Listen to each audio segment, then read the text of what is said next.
യുഡിഎഫിലെ seat മാറ്റ ചർച്ചകളിലൂടെ വാർത്തകളിൽ നിറയുന്ന ഏറ്റുമാനൂർ നിയോജക മണ്ഡലത്തിലാണ് ഗ്രൗണ്ട് സീറോ ഇന്നുള്ളത്. കേരള കോൺഗ്രസ് ജോസഫ് ഗ്രൂപ്പിൽ നിന്ന് സീറ്റ് ഏറ്റെടുക്കാനാണ് കോൺഗ്രസിന്റെ ശ്രമം. എന്നാൽ ജോസഫ് ഗ്രൂപ്പ് ഇതിന് വഴങ്ങിയിട്ടുമില്ല. മറുവശത്ത് ദേവസ്വം മന്ത്രി വി.എൻ. വാസവൻ തന്നെയായിരിക്കും എൽഡിഎഫിന്റെ സ്ഥാനാർത്ഥി. തദ്ദേശ ഫലം നൽകുന്ന ആത്മവിശ്വാസത്തിലാണ് ബിജെപി ഉള്ളത്.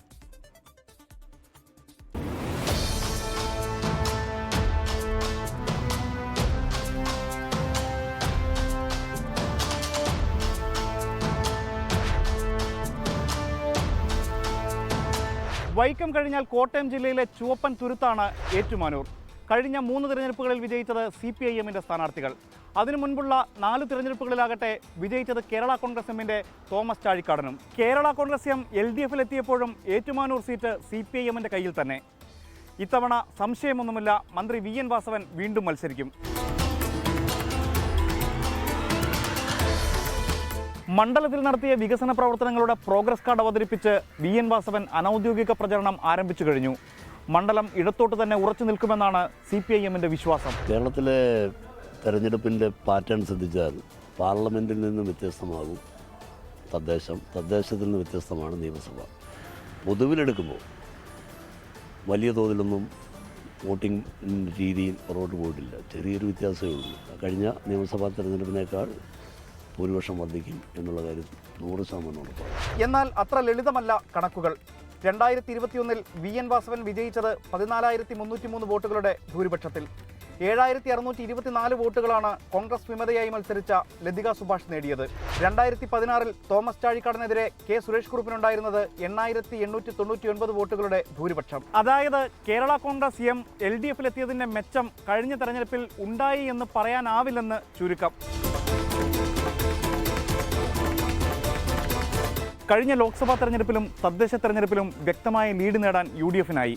ഏറ്റുമാനൂർ നഗരസഭയിൽ ചരിത്രത്തിലാദ്യമായി LDF 3ാം സ്ഥാനത്തേക്ക് പിന്തള്ളപ്പെട്ടു. അയ്മനത്ത് ഭരണം പിടിച്ചും Ettumanoor നഗരസഭയിലും അർപ്പുക്കരയിലും 2ാമതെത്തിയും BJP-യും നേട്ടമുണ്ടാക്കി.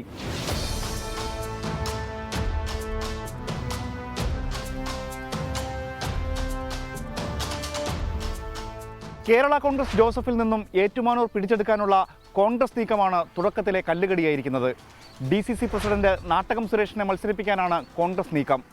Vice president G. Gopakumar, youth Congress നേതാവ് PK വൈശാഖ് എന്നിവരുടെ പേരുകളും സജീവം. കൈപ്പത്തി ചിഹ്നത്തിൽ സ്ഥാനാർത്ഥിയെത്തിയാൽ വിജയം സുനിശ്ചിതമെന്നാണ് കോൺഗ്രസ് വിലയിരുത്തൽ. കഴിഞ്ഞ തവണകളിൽ തുടർച്ചയായി പരാജയപ്പെട്ടു എന്നുള്ളത് ഗൗരവതരമായ നിലയിൽ ഞങ്ങൾ പരിശോധിച്ചിട്ടുണ്ട്.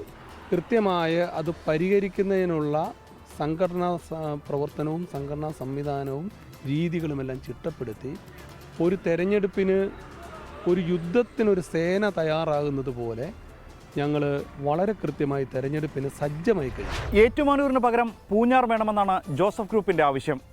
കഴിഞ്ഞ തവണ മത്സരിച്ചു തോറ്റ 4 സീറ്റുകളും ഏറ്റെടുക്കുമെന്ന കോൺഗ്രസ് ഭീഷണി അവരുടെ ഉറക്കം കെടുത്തുന്നു. പിണങ്ങിപ്പിരിഞ്ഞാൽ ചെന്നുകയറാൻ മറ്റൊരു ഇടമില്ല. മണ്ഡലം ഉറപ്പിച്ചാൽ ജില്ലാ പ്രസിഡന്റ് അഡ്വക്കേറ്റ് ജെയ്സൺ ജോസഫ്, ജില്ലാ പഞ്ചായത്ത് അംഗം ജോസ്മോൻ മുണ്ടക്കൽ തുടങ്ങിയ പേരുകളാണ് പരിഗണനയിൽ. തുടർ ചർച്ചകളിൽ പ്രശ്നപരിഹാരമുണ്ടാകുമെന്നും നേതൃത്വം പ്രതീക്ഷിക്കുന്നു. കേരള കോൺഗ്രസ് മത്സരിച്ച സീറ്റുകളിലെല്ലാം കേരള കോൺഗ്രസ് തന്നെയായിരിക്കും ഇപ്രാവശ്യം മത്സരിക്കുക എന്നാണ് മനസ്സിലാക്കുവാൻ സാധിച്ചിട്ടുള്ളത്. പിന്നെ അതൊക്കെ UDF തലത്തിലൊരു തീരുമാനം എടുത്തു വരേണ്ട കാര്യമാണല്ലോ. UDF-ൽ കോൺഗ്രസ് ആണ് മത്സരിക്കുന്നെങ്കിൽ കോൺഗ്രസിന് വേണ്ടി കേരള കോൺഗ്രസ് ഒറ്റക്കെട്ടായി പ്രവർത്തിക്കും. കേരള കോൺഗ്രസ് ആണ് മത്സരിക്കുന്നെങ്കിൽ UDF-ലെ എല്ലാ കക്ഷികളും, കോൺഗ്രസ് ഉൾപ്പെടെയുള്ള എല്ലാ കക്ഷികളും ആ സ്ഥാനാർത്ഥികൾക്ക് വേണ്ടി പ്രവർത്തിക്കും. തദ്ദേശ തെരഞ്ഞെടുപ്പിലെ മിന്നുന്ന പ്രകടനത്തോടെ BJP-യും തികഞ്ഞ പ്രതീക്ഷയിലാണ്. ജില്ലയിലെ മുതിർന്ന നേതാവ് TN ഹരികുമാർ തന്നെയായിരിക്കും വീണ്ടും സ്ഥാനാർത്ഥിയായി മത്സരിക്കുക. NDA-യ്ക്കും LDF-നും കാര്യമായ ആഭ്യന്തര പ്രശ്നങ്ങളൊന്നും ഏറ്റുമാനൂരിലില്ല. എന്നാൽ UDF-ന്റെ സ്ഥിതി അതല്ല. സീറ്റ് മാറ്റത്തിലെ കുരുക്കുകൾ അഴിക്കുകയാണ് UDF-ന് മുന്നിലുള്ള പ്രധാന വെല്ലുവിളി. ലോകത്തെവിടെയായാലും ഏത് സമയത്തും 24 വാർത്തകളും ഓഗ്മെന്റഡ് റിയാലിറ്റി പാക്കേജുകളും എക്സ്പ്ലെയിനറുകളും വിശദമായി കാണാൻ ഞങ്ങളുടെ YouTube ചാനൽ നിങ്ങൾക്ക് സബ്സ്ക്രൈബ് ചെയ്യാം.